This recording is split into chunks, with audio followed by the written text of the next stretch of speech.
Media बंधुओं, जैसा कि आप लोगों को ये विदित है कि आज बहुजन समाज पार्टी और समाजवादी पार्टी के दोनों नेशनल प्रेसिडेंट की, मुखिया की ये संयुक्त व खासकर प्रधानमंत्री श्री नरेंद्र मोदी की तथा बीजेपी के राष्ट्रीय अध्यक्ष श्री अमित शाह की, अर्थात इन दोनों गुरु व चेले की नींद उड़ाने वाली अति महत्वपूर्ण एवं ऐतिहासिक प्रेस कॉन्फ्रेंस हो रही है।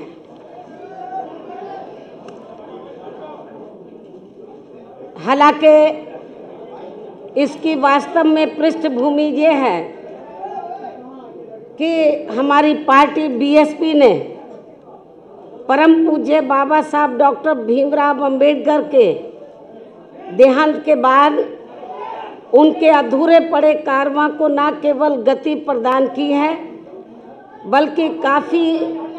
उतार चढ़ाव का सफ़र तय करते हुए उसे ऐतिहासिक सफलताएं भी प्रदान की हैं। और इतना ही नहीं, बल्कि बीएसपी ने इनके द्वारा यहाँ जातिवादी व्यवस्था के शिकार लोगों को मान सम्मान की जिंदगी बसर करने हेतु राजनीतिक सत्ता की मास्टर चाबी प्राप्त करने की दी गई उसी अमरवाणी व मिशनरी लक्ष्य को सही मायने में जमीनी हकीकत में बदलने के क्रम में ही यहाँ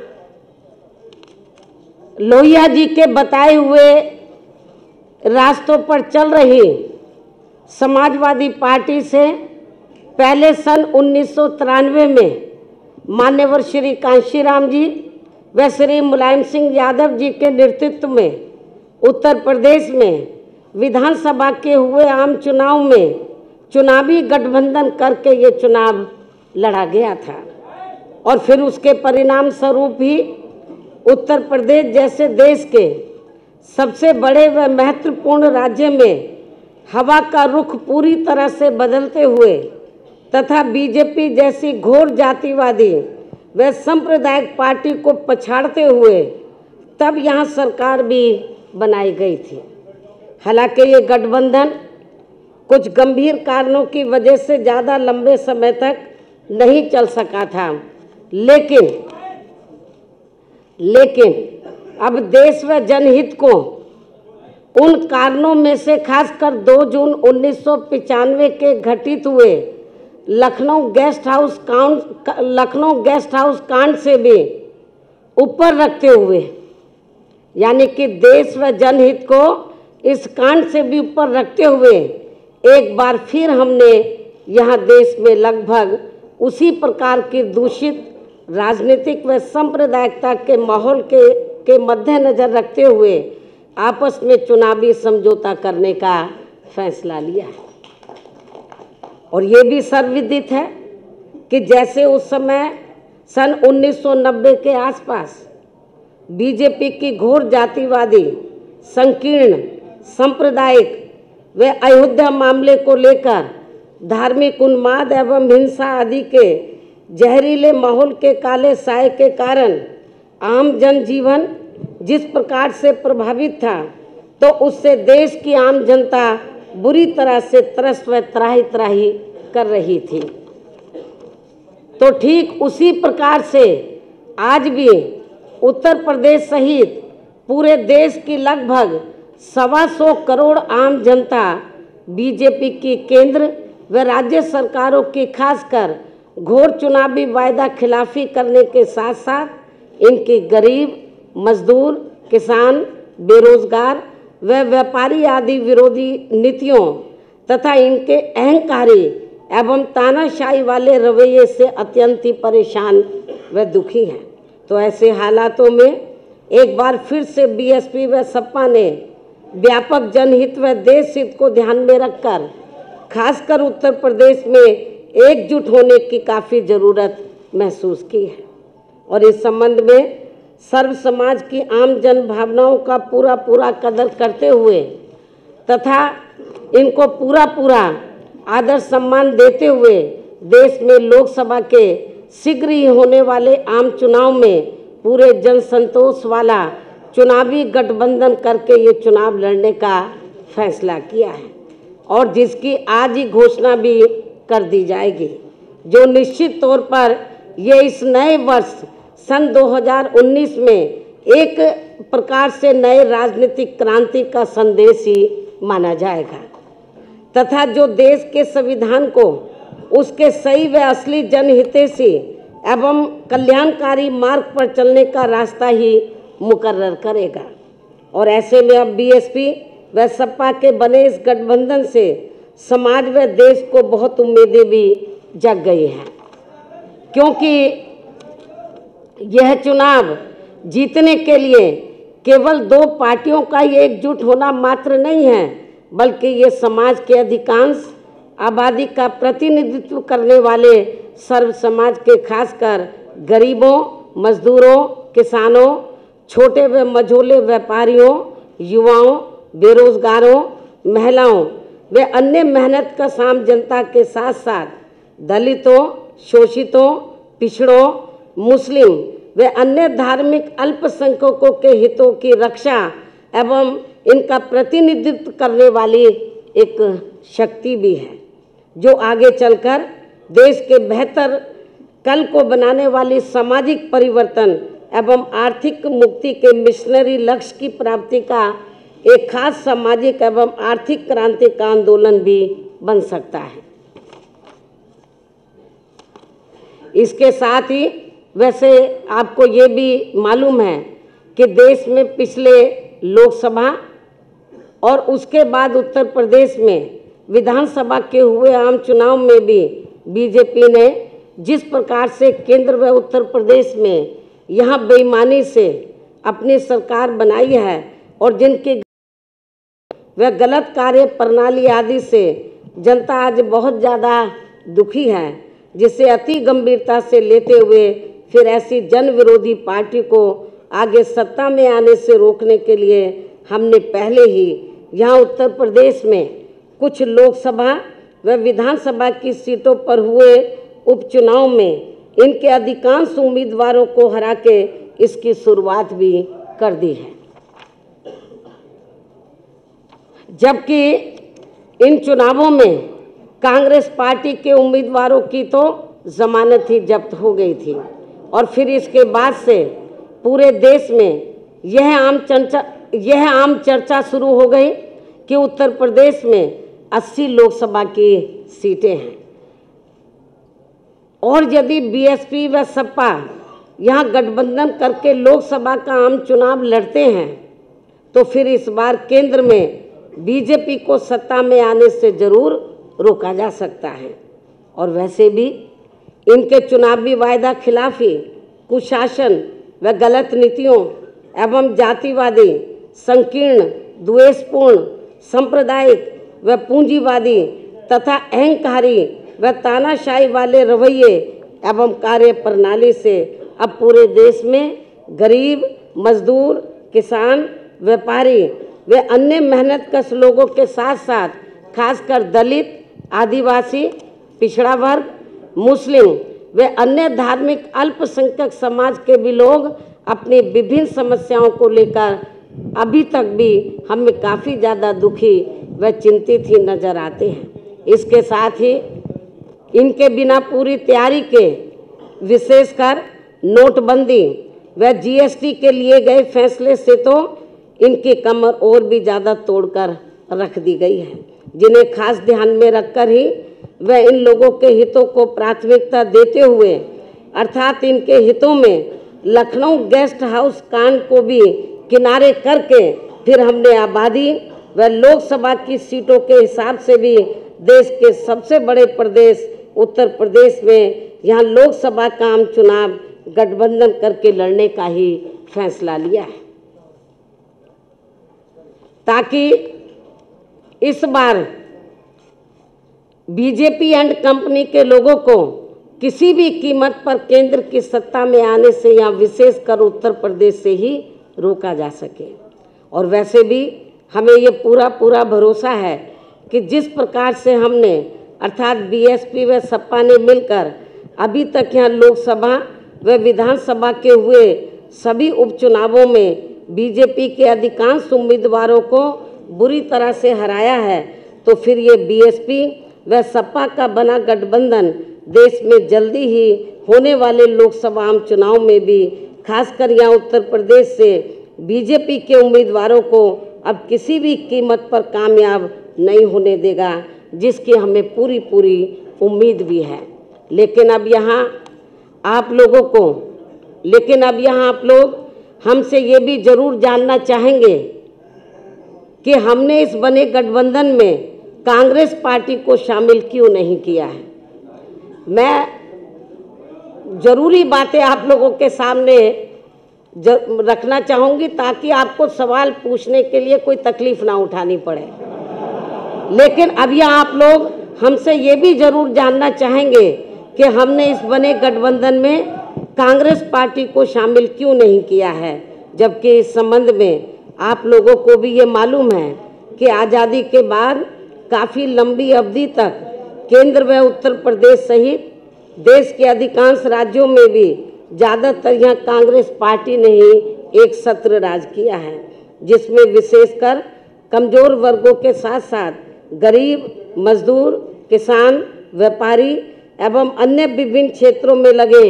मेहनतकश लोग आदि ये सभी काफ़ी ज़्यादा परेशान रहे हैं। और इनके शासनकाल में देश में गरीबी, बेरोजगारी व भ्रष्टाचार आदि भी काफ़ी ज़्यादा बढ़ा है, जिसकी वजह से ही फिर यहाँ बीएसपी व सपा सहित अनेकों और भी राजनीतिक पार्टियों का गठन हुआ, ताकि इन लोगों को इस पार्टी के कुशासन व मनमानी वाले राज से कुछ हद तक मुक्ति मिल सके। ऐसी स्थिति में केंद्र व राज्यों में चाहे सत्ता यहाँ कांग्रेस पार्टी या बीजेपी एंड कंपनी के लोगों के हाथों में आए, तो भी बात एक ही है। अर्थात इन सब की नीतियाँ, सोच व कार्यशैली आदि अभी तक भी हमें लगभग एक जैसी अधिकांश नजर आती है। जैसे देश में रक्षा सौदों की खरीद फरोख्त के मामलों में इन दोनों ही पार्टियों की सरकारों में ज़बरदस्त घोटाले हुए हैं, ये बात भी किसी से छिपी हुई नहीं है, जिसकी खास वजह से ही पहले कांग्रेस पार्टी को बोफोर्स मामले में अपनी केंद्र की सरकार गंवानी पड़ी थी। और अब देश में जल्दी ही लोकसभा के होने वाले आम चुनाव में बीजेपी को भी खासकर राफेल मामले में हुए घोटाले को लेकर अपनी केंद्र की सरकार जरूर गंवानी पड़ेगी, ऐसी देश में काफ़ी आम चर्चा भी है। इसी प्रकार वर्तमान केंद्र की भाजपा सरकार का राज विशेषकर अपने विरोधियों को कमज़ोर करने के लिए उनके उत्पीड़न करने के मामले में हमें पूर्व में कांग्रेस पार्टी के रहे राज में सन 1975 में लगी इमरजेंसी से भी अब कोई कम नज़र नहीं आता है। अर्थात फ़र्क केवल इतना ही है कि इस मामले में कांग्रेस पार्टी के राज में उस समय घोषित इमरजेंसी थी और अब बीजेपी के राज में अघोषित इमरजेंसी लगी हुई है, जिसके असंख्य उदाहरण आप लोगों के सामने हैं। और इसके लिए अब ये लोग अपनी सरकारी मशीनरी का ज़बरदस्त दुरुपयोग करके व जनता में अपने प्रभावशाली विरोधियों से घबराकर उनके विरुद्ध जबरदस्ती के काफ़ी वर्षों पुराने गड़े मुर्दे उखाड़ने में लगे हैं, जिससे अब इनको देश में शीघ्र ही लोकसभा के होने वाले आम चुनाव में सन 1977 की तरह ही काफ़ी भारी नुकसान भी होने वाला है। इसके साथ ही गठबंधन को लेकर कांग्रेस पार्टी के बारे में यह बात भी सर्वविदित है कि बीएसपी व सपा को कांग्रेस पार्टी के साथ चुनावी गठबंधन करने से कोई खास लाभ मिलने वाला नहीं है, क्योंकि इस मामले में हमारा अभी तक का अनुभव ये रहा है कि इनके साथ गठबंधन करके चुनाव लड़ने से हमें छोड़ी गई सीटों पर इस पार्टी का अपना अधिकांश वोट ट्रांसफ़र नहीं होता है और वह ज़्यादातर बीजेपी व अन्य जातिवादी पार्टियों को ही चला जाता है, या फिर जानबूझकर एक सोची समझी रणनीति के तहत उसे अंदर ट्रांसफ़र भी कर दिया जाता है। जबकि हमारी पार्टी से जुड़ा पूरा का पूरा वोट एक तरफा हमारे साथ गठबंधन की गई किसी भी पार्टी को पूरी ईमानदारी से ट्रांसफ़र हो जाता है, जिससे कांग्रेस पार्टी जैसी पार्टियों को तो हमसे पूरा लाभ मिल जाता है, लेकिन हमारी जैसी ईमानदार पार्टियों को इसका कोई खास लाभ इनसे कोई खास लाभ नहीं मिल पाता है और इससे फिर हमारी पार्टी का वोट प्रतिशत और कम हो जाता है, जिसका कड़वा अनुभव हमने यहाँ उत्तर प्रदेश में ही सन 1996 में विधानसभा के हुए आम चुनाव में कांग्रेस पार्टी के साथ गठबंधन करके किया भी है। और शायद लगभग यही कड़वा अनुभव यहाँ पिछले विधानसभा के हुए आम चुनाव में समाजवादी पार्टी ने भी कांग्रेस पार्टी के साथ गठबंधन करके किया है। ऐसी स्थिति में फिर हमने अपनी पार्टी व मूवमेंट के हित में देश में जल्दी ही लोकसभा के होने वाले आम चुनाव में खासकर यहाँ उत्तर प्रदेश में बीएसपी व सपा के बने गठबंधन में कांग्रेस पार्टी को शामिल नहीं किया है। हालांकि अब हमारी पार्टी ने पूरे देश में ये फैसला लिया है कि हमारी पार्टी अब आगे कांग्रेस पार्टी की तरह ऐसी अन्य और किसी भी पार्टी के साथ गठबंधन करके कोई चुनाव नहीं लड़ेगी, जिससे हमारी पार्टी को खुद ही राजनीतिक नुकसान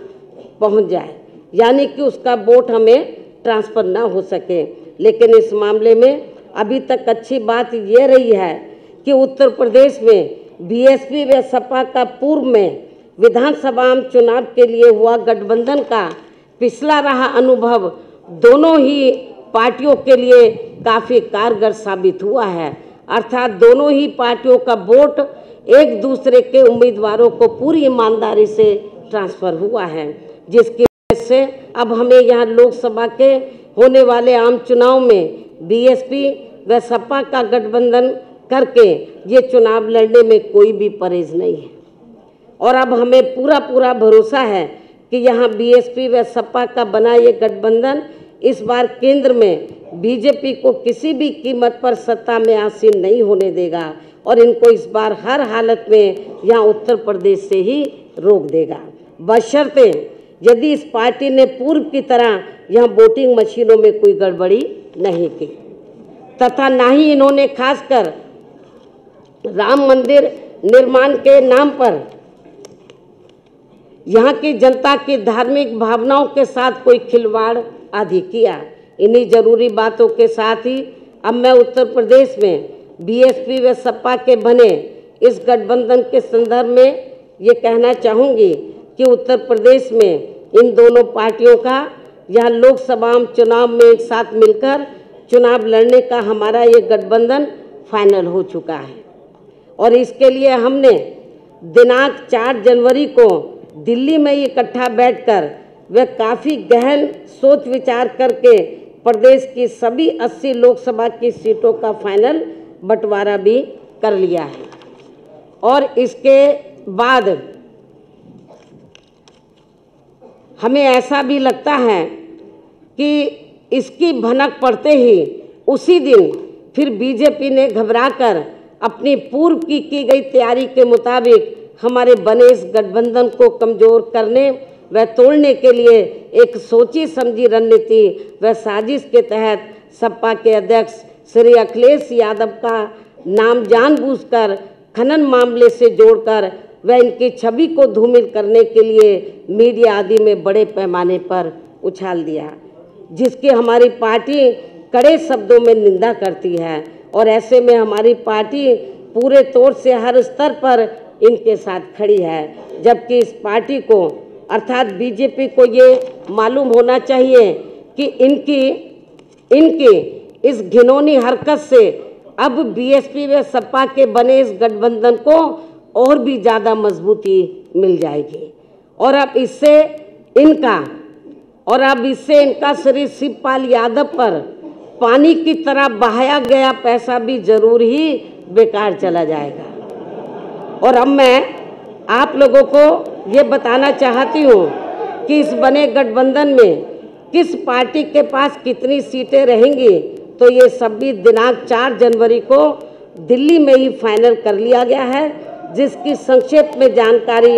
इस प्रकार से है। उत्तर प्रदेश में कुल 80 लोकसभा की सीटें हैं, जिसमें से बीएसपी 38 लोकसभा की सीटों पर और एसपी 38 लोकसभा की सीटों पर मिलकर ये चुनाव लड़ेगी। और 2 लोकसभा की सीटें हमने अभी 1-2 और पार्टियों के लिए छोड़ दी है। इनके अलावा 2 और शेष बची सीटें अर्थात अमेठी व रायबरेली, ये दोनों लोकसभा की सीटें हमने कांग्रेस पार्टी के साथ बिना कोई गठबंधन किए हुए ही इस पार्टी के लिए छोड़ दिए हैं, ताकि बीजेपी के लोग इन दोनों सीटों पर कांग्रेस पार्टी की संरक्षक व इनके अध्यक्ष को भी यही उलझाकर ना रख सके। इसके साथ साथ बंटवारे में कौन कौन सी सीटें बीएसपी व सपा आदि के पास रहेंगी, तो इसका भी लगभग तय ही हो चुका है, जिसकी सीटवार पूरी जानकारी आपको बहुत जल्दी ही प्रेस नोट के जरिए दे दी जाएगी। और अब मैं अंत में बीएसपी व सपा के सभी छोटे बड़े पदाधिकारियों, नेताओं व कार्यकर्ताओं से मीडिया के माध्यम से ये भी पुरजोर अपील करती हूँ कि वे इस चुनाव में पर्दे के पीछे से बीजेपी द्वारा चलाई जा रही श्री शिवपाल यादव की पार्टी को तथा कुछ अन्य और स्वार्थी किस्म के लोगों को भी मैनेज करके व उन्हें आगे करके, खासकर यहाँ दलितों, पिछड़ों व मुस्लिम समाज आदि के नाम पर बनवाई गई पार्टियों एवं इनके संगठनों के द्वारा भी षड्यंत्र के तहत खड़े किए गए उम्मीदवारों को अपने यार दोस्त, जाति बिरादरी व रिश्ते नातों आदि के चक्कर में पड़कर इन्हें देकर खराब नहीं करेंगे तथा अपने बने इस पवित्र व सामाजिक भाईचारे पर आधारित इस गठबंधन को कतई भी नुकसान नहीं पहुंचाएंगे। अर्थात इन दोनों पार्टियों के सर्व समाज से जुड़े लोगों को देश व जनहित में इन स्वार्थी व बिकी हुई पार्टियों के चक्कर में न पड़कर इन्हें केवल अपने गठबंधन द्वारा खड़े किए गए उम्मीदवारों को ही कामयाब बनाने का हर संभव पूरा प्रयास करना चाहिए। तभी फिर सही मायने में हमारा यहाँ अपने संतों, गुरुओं व महापुरुषों आदि का मानवतावादी सोच पर आधारित इनका सर्वजन हिताय व सर्वजन सुखाय का सही सपना जरूर साकार हो सकता है। इस उम्मीद के साथ ही अब मैं आप सभी मीडिया सभी लोगों को भी नव वर्ष सन 2019 की अपनी हार्दिक बधाई देती हूँ व उनके उज्जवल भविष्य की भी कामना करती हूँ।